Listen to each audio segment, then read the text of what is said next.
In Nigeria, the latest outbreak of Lassa fever in 4 states has led to the death of a total of 21 persons. The states are Enugu, Ondo, Kano and Delta, where several cases are being monitored by surveillance teams, others receiving treatment, and measures being put in place to prevent further spread of the disease.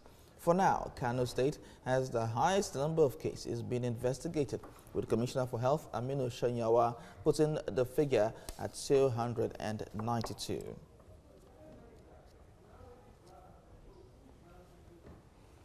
Joining us from Abuja is Public Health and Health Promotion Specialist, Dr. Obinna Ebirim. Good morning and thank you for joining us on TVC Breakfast. This year will mark 51 years since we have been dealing with the issues of Lassa fever. One wonders if we have really lived up to expectation in trying to deal with this issue head on. Yeah, good morning. I think that we are doing what we can to try to contain the spread of Lassa fever, but one thing one needs to know is that Lassa fever is endemic in Nigeria, and the endemicity is all year round. However, it increases during the dry season between November and May. So it is not so worrisome that we are seeing cases this period. What is very worrisome is the number of deaths we have experienced or we have seen this period. And what is important is that people now need to imbibe healthy practices, healthy attitudes, and the government, the state government, the federal government needs to be prepared to contain this virus. We have seen advisory being issued. We expect that there should be adequate doses of ribavirin, the antiviral drug that's used to manage the case. We expect that health workers should be properly sensitized to imbibe the minimum standard for disease prevention. We saw that the case in Kano started in a hospital, and if those standard practices are practiced in that hospital, I think we won't have had the fatality or the spread we are seeing in Kano. So these are the critical things we need to be worried at this time that needs to be put in place to prevent any further spread of this viral disease. All right, there was an outbreak of the disease in 2018 with 18 states affected, and over 1,000 people were infected with this disease, suspected cases rather. Lagos had an isolation center. But since then till now, and you mentioned that the spread is all year round and it increases during the dry season, did we prepare, or are we prepared adequately to handle this disease? So what I would say is what I have seen that is done by the National Center for Disease Control. I know that they have a rapid response team that are deployed to states when this outbreak occurs. I know that they've been sensitizing and the public and health professionals.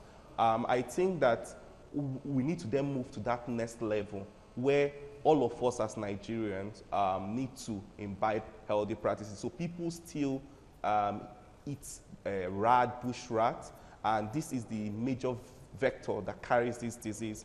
Our hand washing, that practice of hand washing has not really been imbibed in the culture of Nigerians. We saw that increase during the time of the Ebola outbreak, and we know how much that helped in even reducing morbidity due to other diarrhea diseases. In fact, I have a friend who works in one of the hospitals that told me that what they observed during that period is that less people came with diarrhea during the Ebola outbreak. And what happened was people began to wash their hands, people began to imbibe healthy practices. So I think that that is what is important at this time. We still see people who spread gari and other grain around the major express when you're driving through. Dr. Ebirim, as much as it is important for people to imbibe healthy practices, one major challenge is the challenge of having primary health care with quality facilities that would offer the quality services to people in certain areas that are easily affected by this Lassa fever. Where does that leave us? Yes, I agree with you that we need to have primary health care close to the people so that people who are infected or people who even suspect. So, for example, right now, the index of suspicion for any febrile illness. So, if you're having fever, this is not a time to think it's malaria and then begin to take malaria tablets. You need to do the anti-malarial test to verify if it's malaria or even Lassa fever. Now, if it's not malaria, then the index of suspicion should be high. Yes, I agree. And the outbreak, it shows the gap in the health system. So, for example, our hospitals, do we have the hospitals close to people?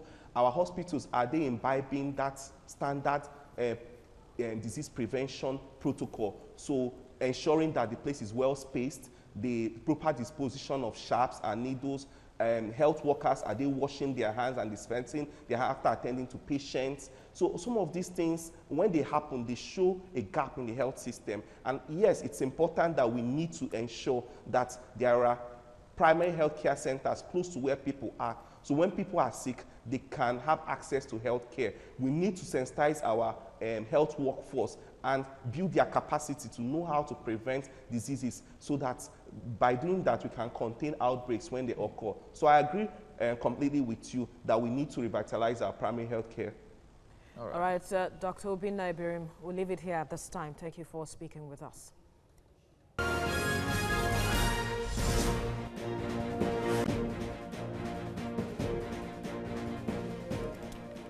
Good morning and thanks for joining us on TVC Breakfast. You can watch us online. We're streaming live on YouTube, and you can connect with us on Twitter using the hashtag TVC Breakfast. Well, let's head straight to the news on the foreign scene now. The Chinese city of Wuhan, with 11 million people, has temporarily shut public transport as it tries to halt the outbreak of a new strain of virus. Trains, planes, and all public transport have been suspended and all public gatherings cancelled as number of infections rises to 571 with 17 deaths so far. Those living in the city have been advised not to leave. The respiratory illness has spread to other parts of China, with some cases in other countries, including the U.S. But the World Health Organization is yet to declare the Wuhan coronavirus a public health emergency of international concern.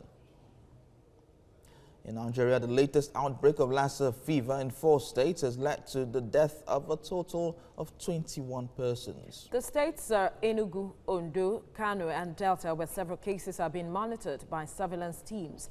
Others receiving treatment and measures being put in place to prevent further spread of the disease. For now, Kano State has the highest number of cases being investigated, with Commissioner for Health Aminu Senyawa putting the figure at 292. Well, joining us from Abuja is a public health and health promotion specialist, Dr. Obinna Ebirim. Thank you very much for joining us.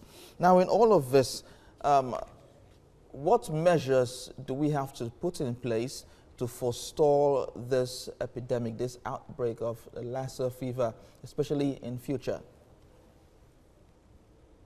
So during such outbreak like we're experiencing now, there are well-established public health management procedures. So first, we need to raise awareness so that the public would improve their healthy practices. We need to also raise the index of suspicion among health professionals. So this is not a time to treat all fever as malaria. Where you see such case, you have to examine and make your diagnosis, and when it's not fever, it's not malaria, then you need to see if it's Lassa fever, and where the suspect, there are facilities in each state where you then have to refer that patient. We need to make sure that we have the antiviral drug, ribavirin, available in the state. We need to make sure that we have adequate isolation wards where these patients can be properly managed. We need to improve our disease prevention protocols in our health facilities so that people imbibe those standards that will prevent the spread. We saw that in this case in Kano State, started in a hospital, and had we applied the right preventive measures, we wouldn't have lost those health professionals, we wouldn't have had that level of spread we're experiencing in Kano at this moment. So I think these are the things we need to do,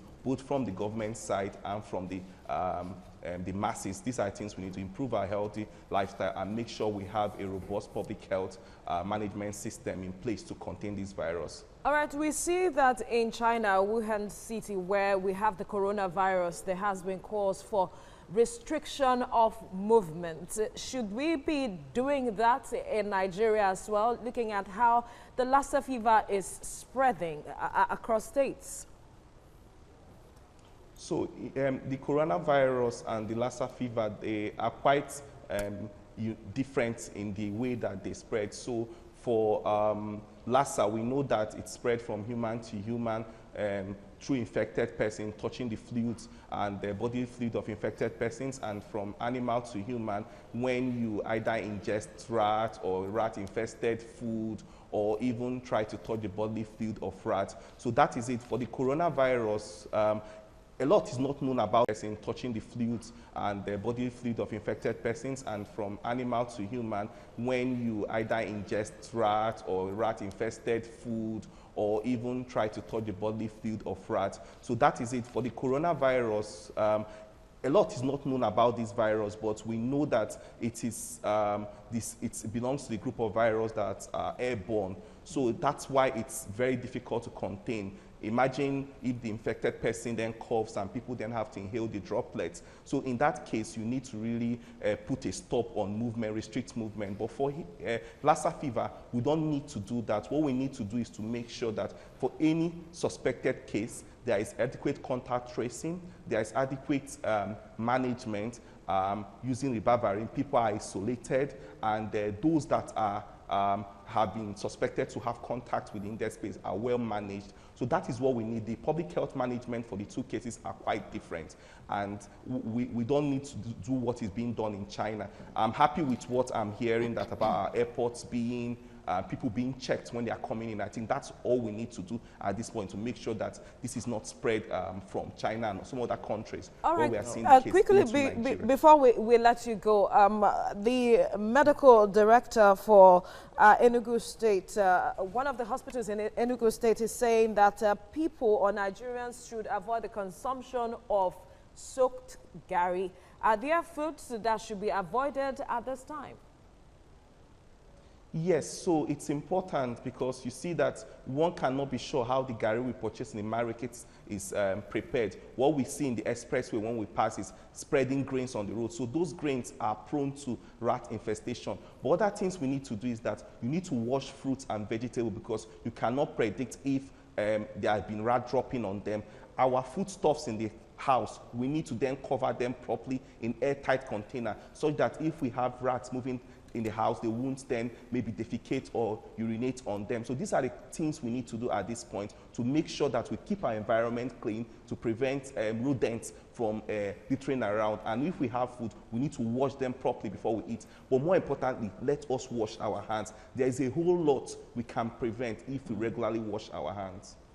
All right, thank you very much, Dr. Obinna Ebirim, for talking to us on this.